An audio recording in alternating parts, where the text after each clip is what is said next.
Hi friends, in this tutorial we're going to learn to paint these poppies using only scarlet Pyrrol, Sap Green and a tiny bit of black if needed.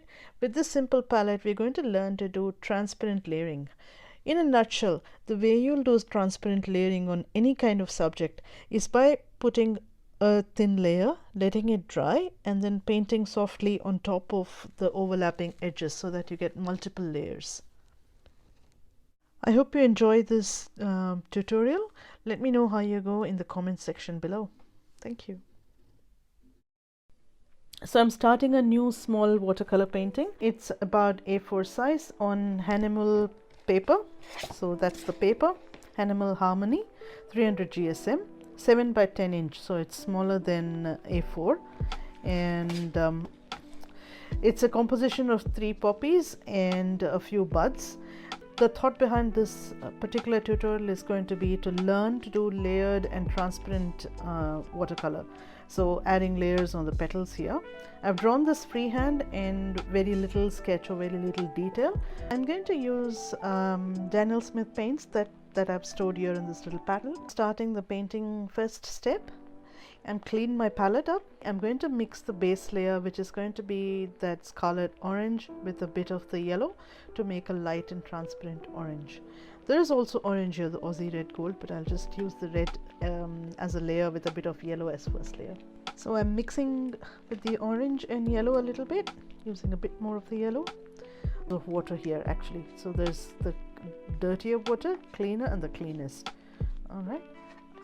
I tend to go that way, it's just a habit, but it's good that in this container you have the brush holder, the 3 containers of water, etc. in one place. And I'd be just very scared of using a glass jar and then knocking everything around. So I've mixed the orange here. I've kept much more than what we probably need, and that's okay. That's a good thing. I don't mind in the least. I'm now going to paint the painting. Move my palette away, bring the painting close to the...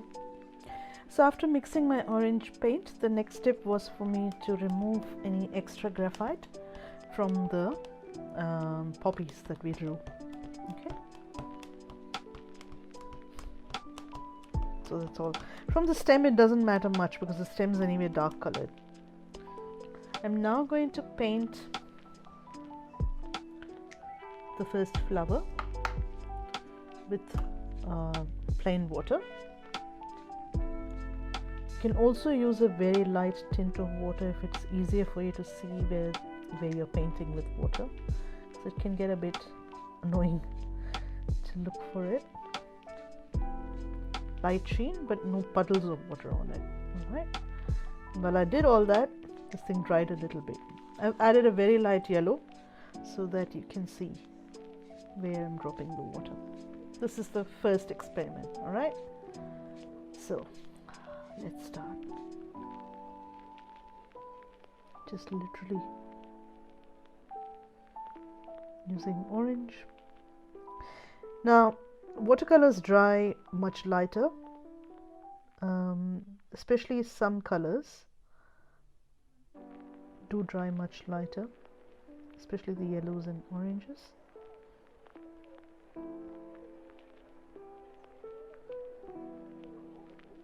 And I'm painting it that way, just literally covering the whole shape.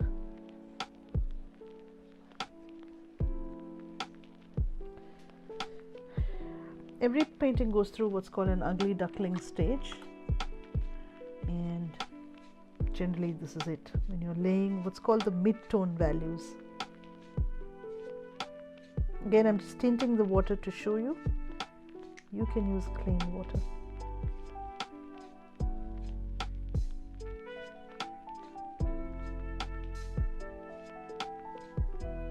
This will actually dry to be almost off-white or the color of the paper. It's a very light yellow. So see how the water, yeah, that's the sheen that you need on the water. That's showing there. That's what you need. I'm now going to use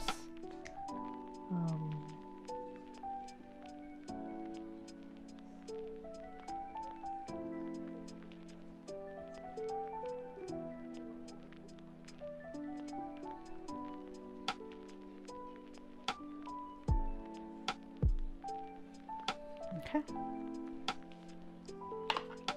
Then flower number 3. Just this one. Too much water.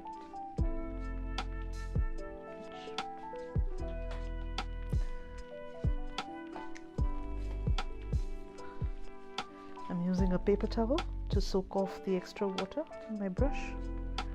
I want it wet, I just don't want puddles anywhere. Because when the puddle dries up, it dries up into a very unseemly looking background, also called a cauliflower.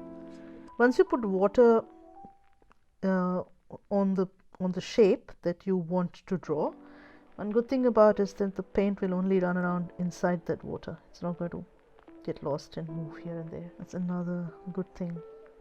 See, even if I'm putting paint there, it sort of goes back into where it was wet. So that's the base wash now. We're going to let it dry. This thing has dried. I'm touching it. It's a bit sticky, but it's dried.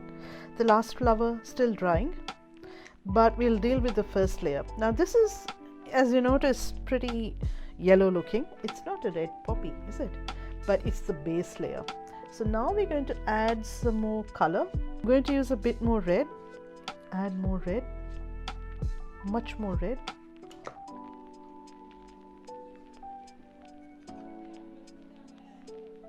So there it is.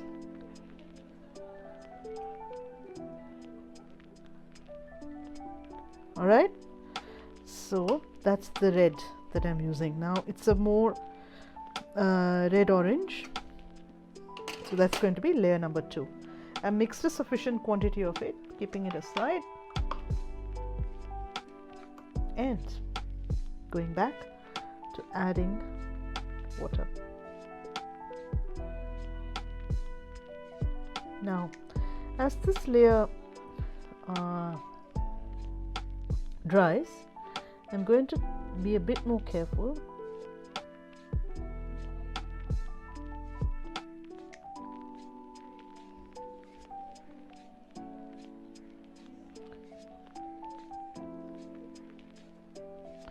I'm going to dry paint like this.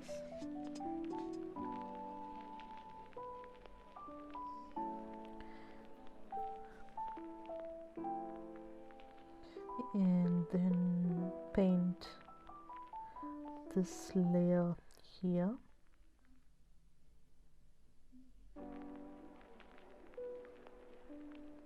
Like so.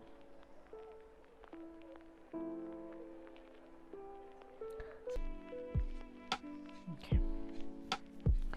Where this overlaps with that petal, it's actually going to be a bit darker, right? So I'm going to paint this oval like that for the moment. Let it all dry and then we'll paint the other layers. Remember, this is only layer 2.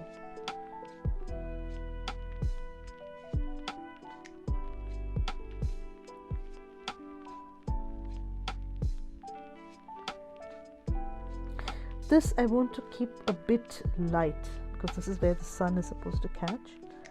So I'll probably just do a tiny amount here. And then kind of something like that.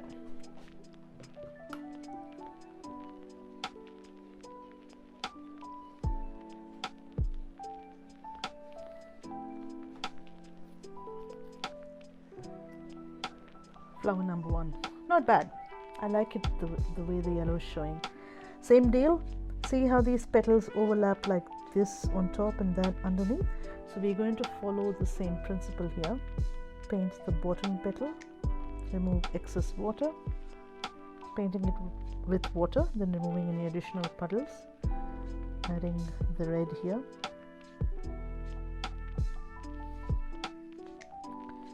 and then a bit more red.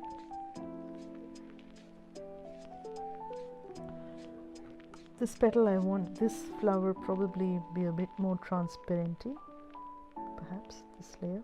Oops, not sure why I'm adding so much water.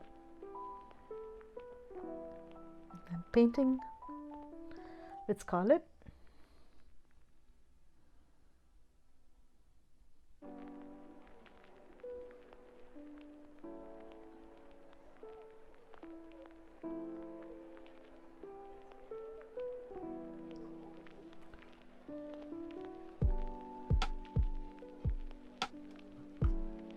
Reason why I'm painting them as individual shapes is they will all dry at slightly different times, if I have the patience, that is, and then they'll form little edges like that.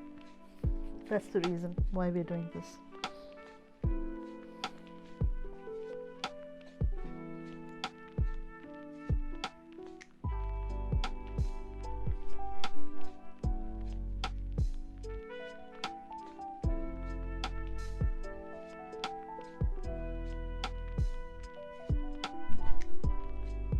So here it is.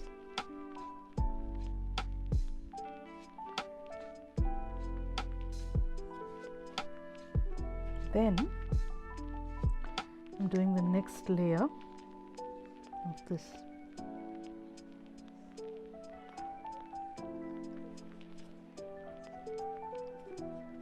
Next layer here, and I'm going to let it dry here. So I'm painting flower, the last this flower, and I forgot to wet, so which is okay.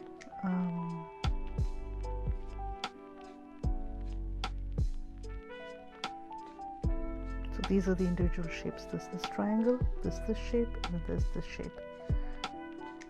Right. Then I'm going to wet this shape like that and add color here. Let it disperse. Wet the shape here. Let it disperse. Wet the shape here. No marks for guessing. Let it disperse. I wanted to form a bit of an edge between the two petals.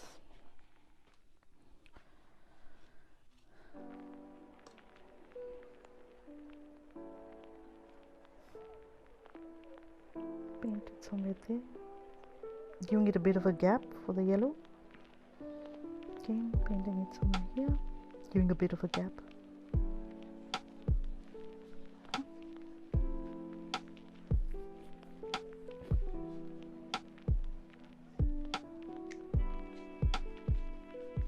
I'm quite liking how this poppy is looking, and paint is yet not dry. It's still got a bit of sheen to it, so I'm going to try adding a bit of the red scarlet, which is pure scarlet now. So I moved on from orange to just plain scarlet,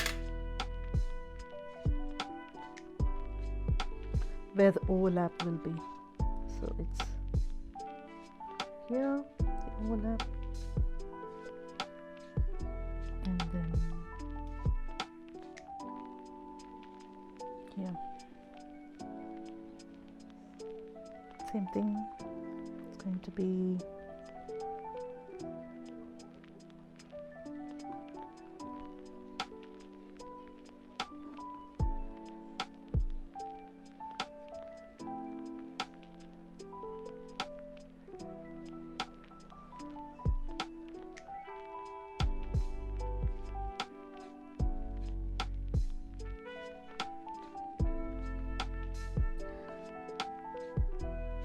I drew this painting freehand from the reference, but I don't have the photo reference in front of me, which is not a very wise move. I'll pick that up later tomorrow, because I'm not sure whether I want to paint it that dark. So when it's still wet, you can lift some of the color in order to give you that very pretty tint.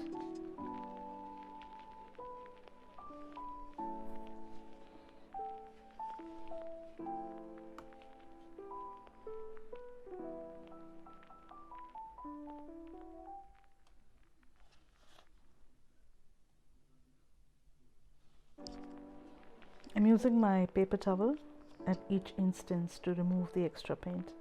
And I'm going to take some of my neat paint, like neat as in literally from the palette, no water added.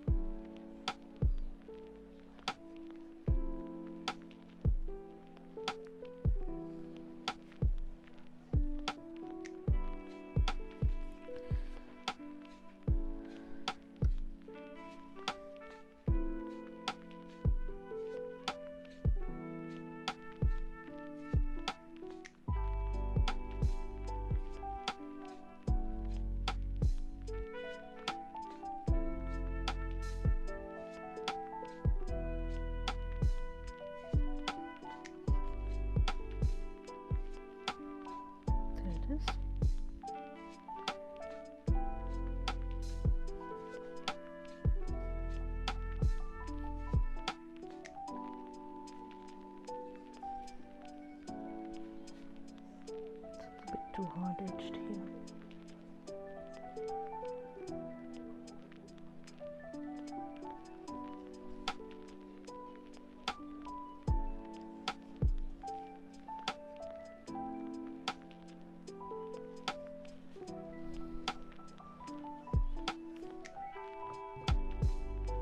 So here the color difference is quite sharp and I don't want it that way, at least at this stage.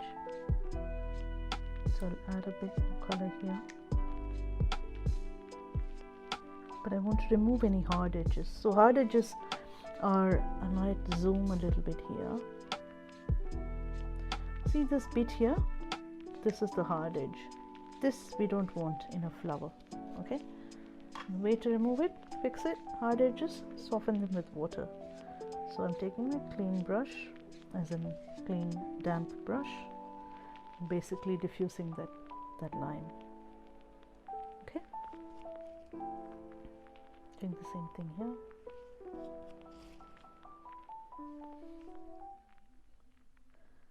Perhaps get the shape here right a little bit.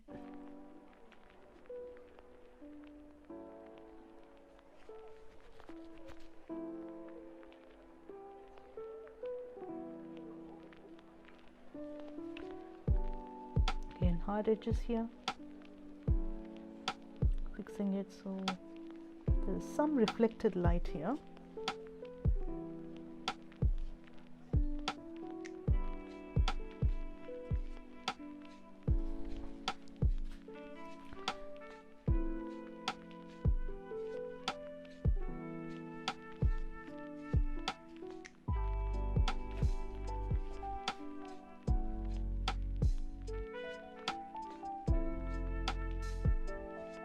There it is now.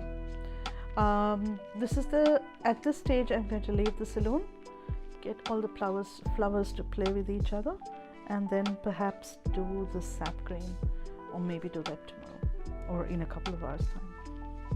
So I added the layers of paint for the poppies and I'm letting it rest. While that happens, we'll do the stems.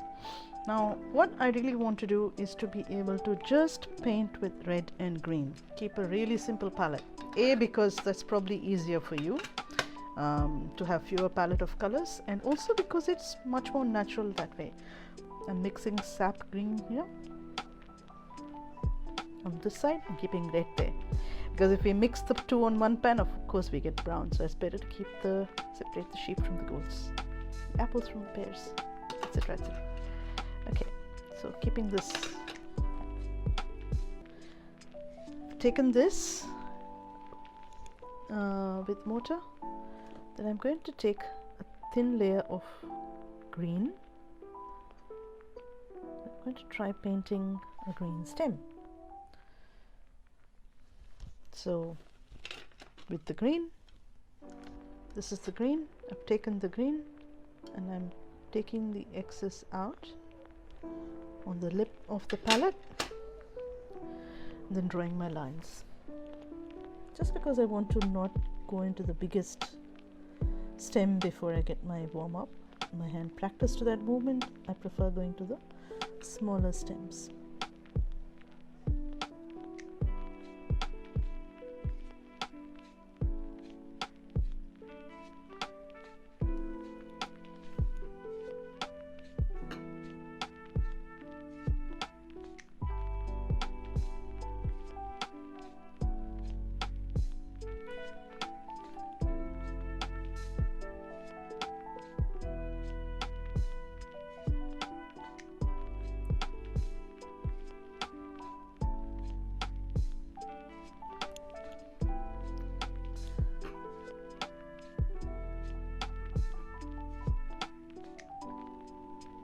Start thinner with your lines so that you can expand if you need to.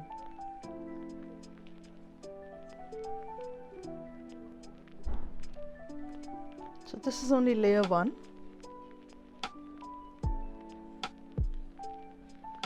To pick up a bit more color.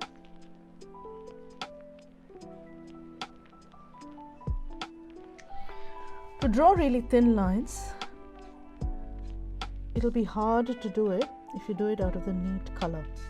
You have to mix it in water for the color to drop, right?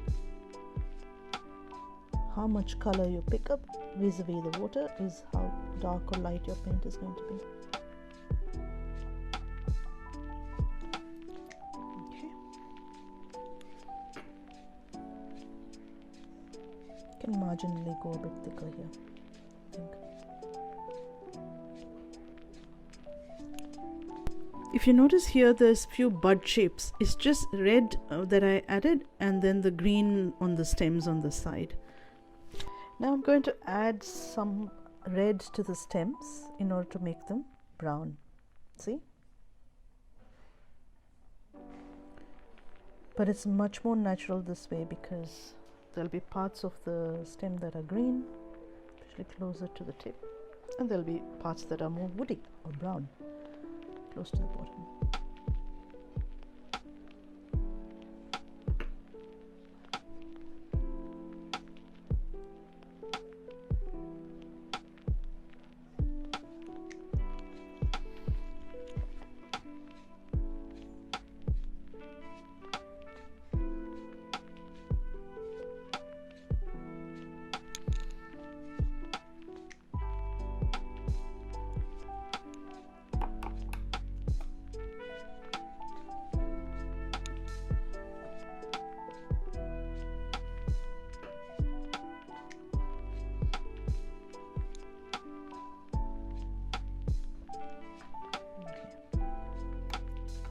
Going back to my red paint,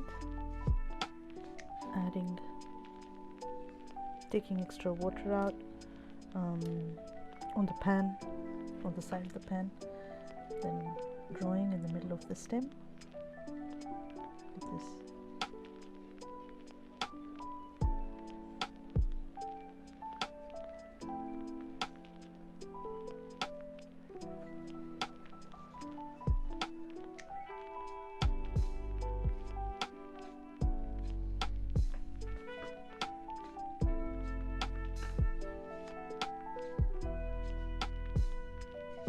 I'm now darkening the buds. All I'm doing is using the green paint and carrying it forward into the red in order to make it like a brown maroon. So I'm picking up some green paint and just literally adding it from the stem up into this bud portion.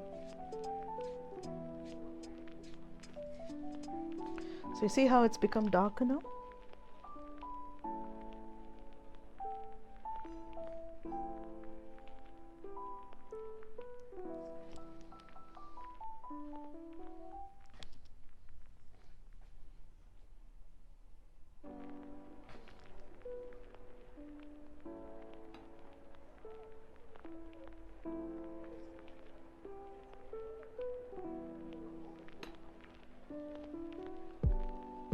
I'm also adding a bit more brown to this bottom stem.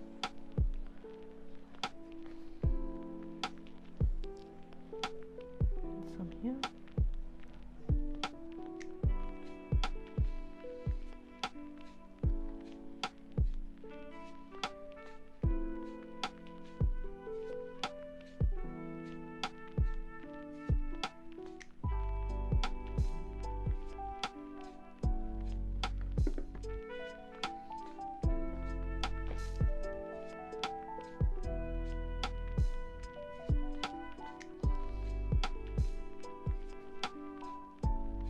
And that's it.